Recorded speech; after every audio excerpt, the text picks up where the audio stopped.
Assalamu alaikum, peace be upon you all. This is your host, Aminah Ahmed, and you're watching Muslim Network TV. Welcome back to another episode of NextGen, where we speak about the issues that we're facing in our world today.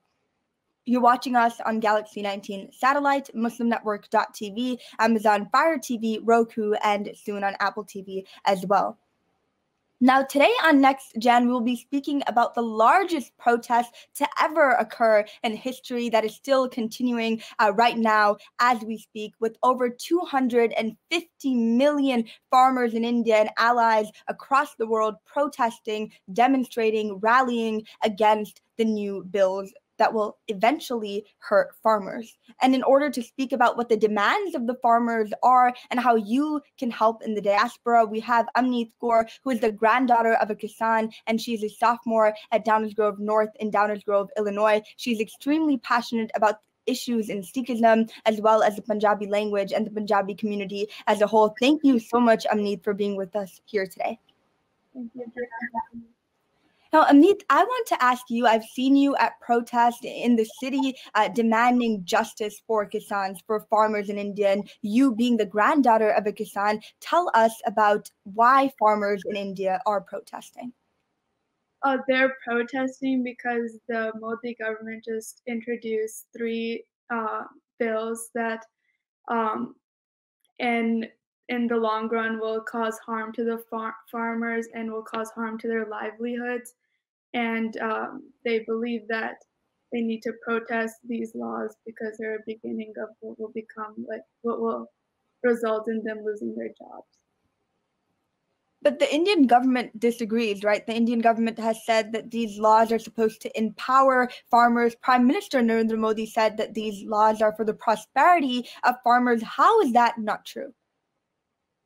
That's not true because just in general, the Modi government doesn't like to see, they're seeing their own full government in the full picture and not looking at the actual livelihoods of the farmers. And they're just looking on how the central government can make more money by exploiting small farmers.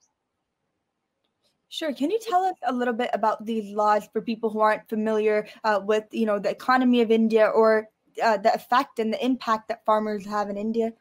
Yeah, so these laws consist, so one law is adding a private system to the current public mandi system in agriculture economy.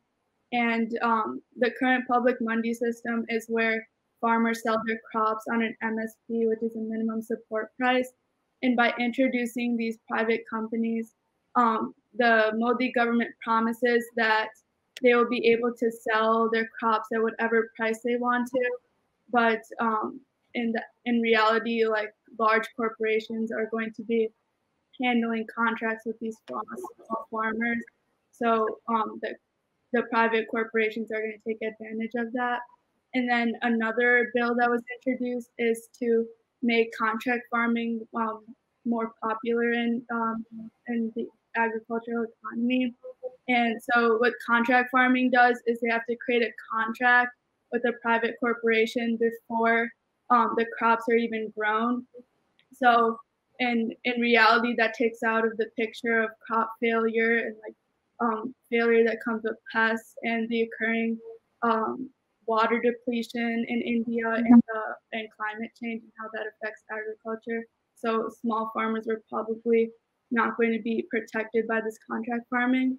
And the third law is allowing for staple crops such as potatoes and onions and oilseeds to be commercial crops, and that the government won't regulate what happens with these crops unless India goes into extreme war or extreme famine. And that is basically what these farmers are protesting. But one of the shocking things is the large numbers in which people are protesting. Tell us a little bit about the environment of the protesters and just that large number, an amount of farmers and allies who are protesting. Yeah, so there's a lot, as you know, like about 250 million people have marched in New Delhi now, causing traffic jams, and they've blocked the roads. But like they believe, as since their history of being farmers, they've been to get exploited by the government, and that they believe these laws are the last straws, and they just want their voice heard because these laws were rushed, and they believe that none of these farmer unions were consulted when these laws were passed. That's really interesting that you're saying that, there's been a history of the government not consulting farmers, and this is just, the last straw where farmers are like, enough is enough. So what has the government responded to this? Have they had, an adequate response? What does that look like? So the government has had a lack of response lately, and as they have been responding, they have been twisting the narratives of these stories, trying to call these people anti-nationalists for speaking against the country, and trying to tie the story into other historic events that have happened in the future that have nothing to do with this current farmer situation. So do the protests connect back to a general theme of resistance in India? I know last year we saw this with the Citizenship Amendment Act and Muslims protesting as well. Is this connected to that, theme of revolution or inqilab? Yeah, it is connected to that theme of revolution because India is the largest democracy in the world, these citizens feel they have the right to speak out to the government, but as we've seen numerous amount of times, the lack of response from the government just shows how it's not really a true democracy, as they're not listening to what the people have to say. And you don't live in India. You're the granddaughter of a Kisan, but you live in Chicago. How do you feel connected back to the protest? How are you here in Chicago, speaking up and amplifying the voices of people back home? How has that experience been like for you? Yeah, as being a granddaughter of a Kisan, like every time I go to India, I always go to the villages and the lands where these crops are grown. And I've also seen how the mandi system works with my own eyes. So just seeing how the government is really not looking at how much love these farmers have towards their land and how much they grow and what the livelihoods of what their livelihoods are like. I feel like the government just has taken that out of perspective and not fully understood what is happening there. So as seeing it with my own eyes, I want to help others who haven't seen it with their own eyes understand what it actually feels like to be a Kisan in India. And I've been in contact with my grandfather who is farming in Punjab, and I've been asking him how these will affect his own life, and just seeing the negative impacts that will have on my own family makes me super passionate about spreading this message.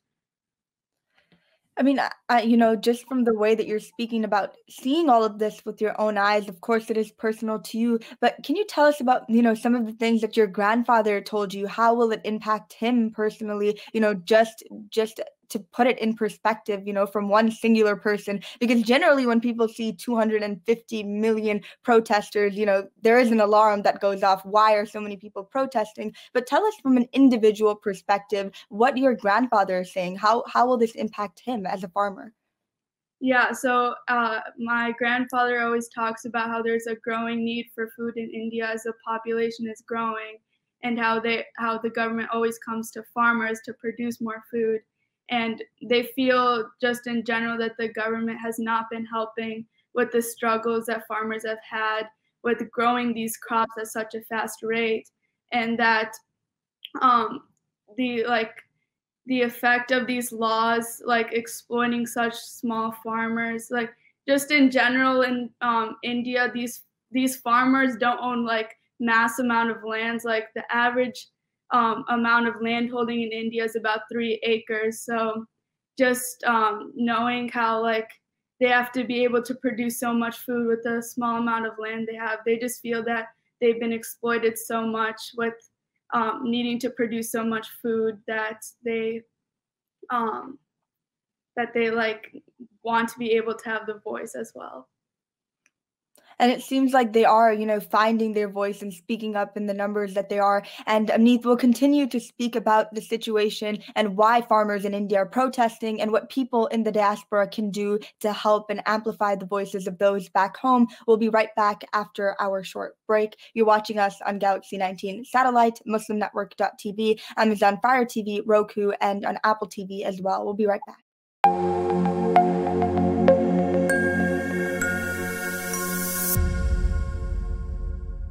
Billboards are popping up all over the country with an... Our neighbors don't realize that Muslims are absolutely opposed to ISIS. Salam. My name is Abdul Malik Mujahid. I'm an imam in Chicago. 16 shots! No me! No justice! No me!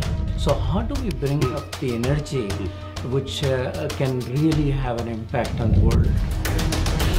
You need to build bridges of understanding among people, and we need to have America moving forward. That lesson learned have brought the strength of humanity to America, which is the diversity.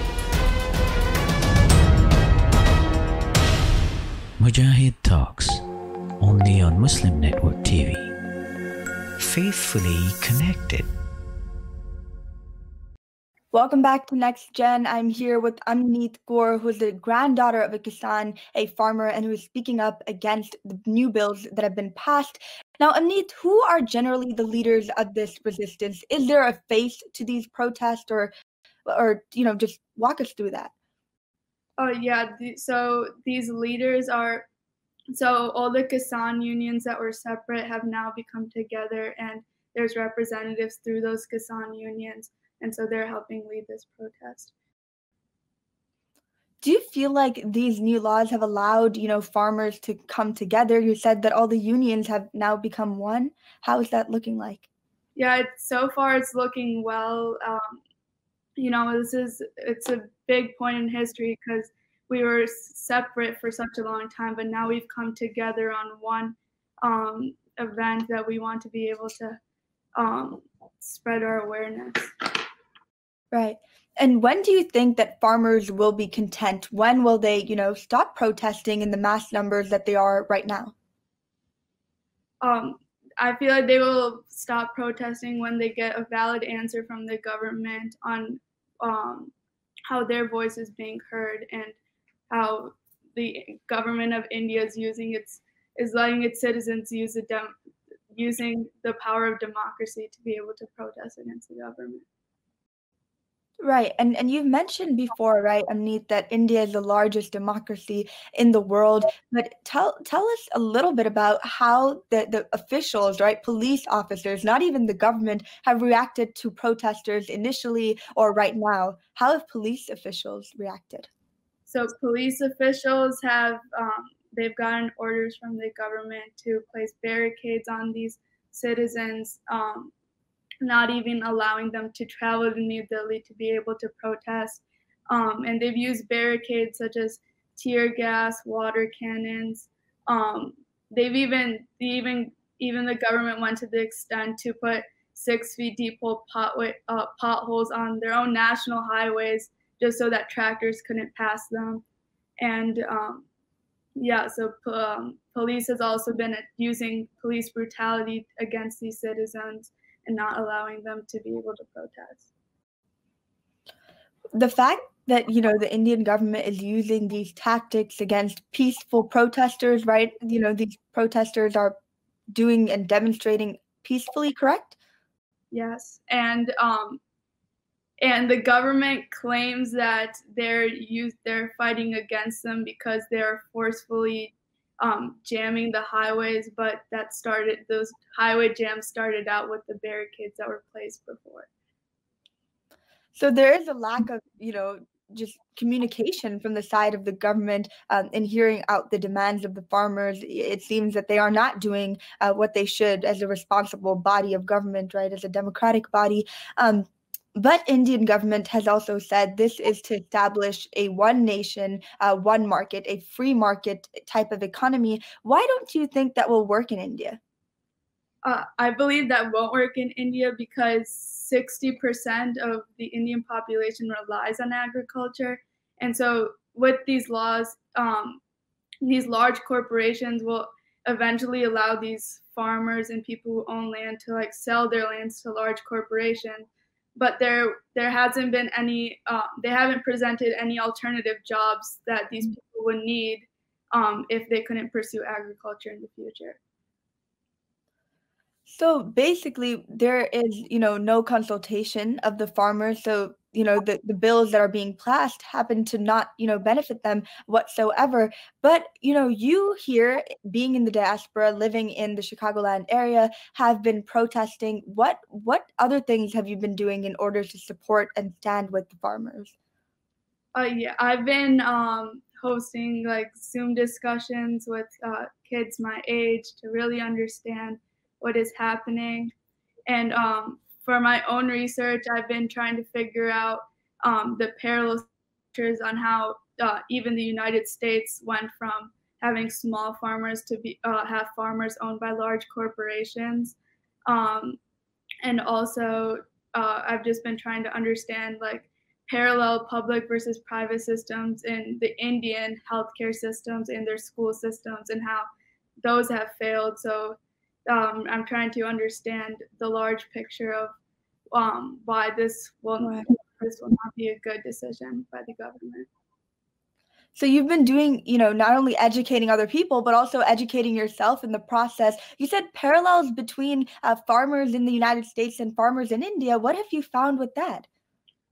So I found that as of now, there are 4 large corporations that pretty much own the agriculture in the United States, and how over time family farms have failed in the United States as they either need to go big or go home. They either needed to expand their land to thousands of acres, or they needed to sell their land and pursue another way of getting jobs and whatnot. And you think that will be the same case with the farmers? They will need to sell their land eventually? Yeah, but I feel like it will not be successful in India because it is a country that is widely dependent on agriculture. Sure. And what is your advice to other young people who hope to get involved and stand up just like you have done? You've taken initiative. What about other people? Where do they get started, other young people?